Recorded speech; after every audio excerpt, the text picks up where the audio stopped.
Hey guys, this is Dungeon Master Boba coming at you with another video. This is going to be a response to D.M.J's video about character immersion. I'm going to give you guys my thoughts on character immersion and some of the stuff D.M.J said in his video. Well, for one, I think character immersion is very important, but shouldn't go too far with it. If your characters don't want to do something, you probably shouldn't make them. It would really take away from the fun. And also, if they want to get really immersive, then try your best not to suppress their creativity. And as far as giving people bonuses to rolls on being creative and playing out their scenarios, I usually do. Like, if my players are talking to me about how they attack this person, how they dodge this attack, or how they commit this attack, or do whatever the situation may be, how they do this diplomacy check, all of these things, I will give them bonuses, and sometimes even let them take 10, or very rarely let them like take 20 on it. And a good example is recently. We just finished the session, like last night, and in that session they came across two mimics. And the mimics grabbed two of the players, and they were with a small dwarven team going in, and there's one player and the dwarves were standing there while pretty separated from the rest of the people. They're like in the middle of the room, and there's a pretty big room, and the other two people got grabbed by mimics on opposite sides of the room. And I'd read over mimics, and it said they could speak common. One of my players made a significant knowledge check, and they knew about mimics speaking common, so they decided to negotiate with them. They asked them, what are they doing here, why are they attacking, can't we just talk things out? And they were like, let's hear your offer.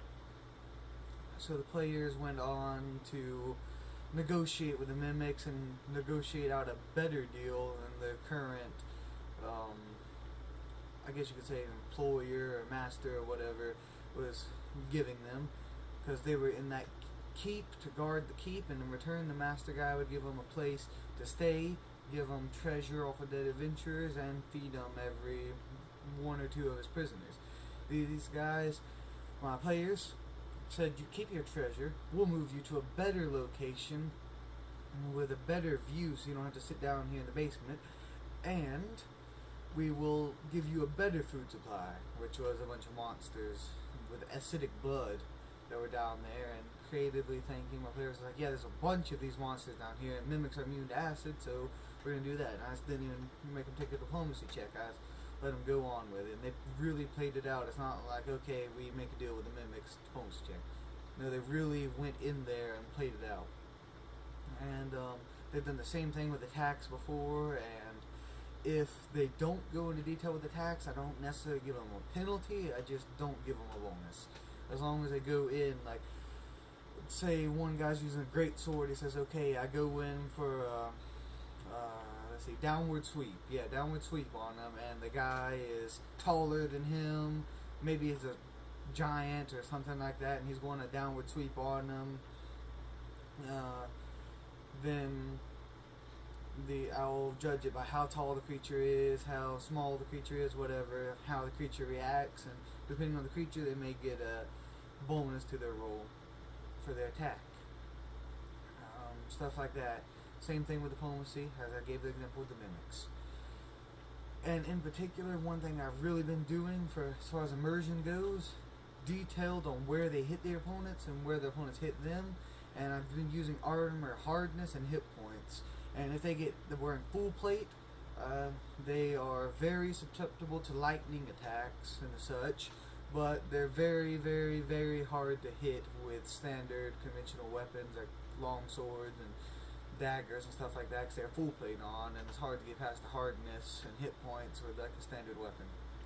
So I encourage them to do that, and wear whatever armor you're comfortable with. Tell them that the armors have realistic penalties, and do my best to, just keep things fair and realistic. Wizards, robes, and books can catch on fire and stuff in my games, and I try to keep my game pretty realistic. And if the hit points get low, then they act like their hit points get low. They don't just sit there at one hit point acting like nothing's happened.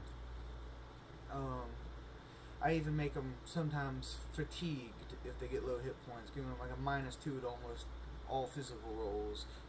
And recently, I introduced a new player in.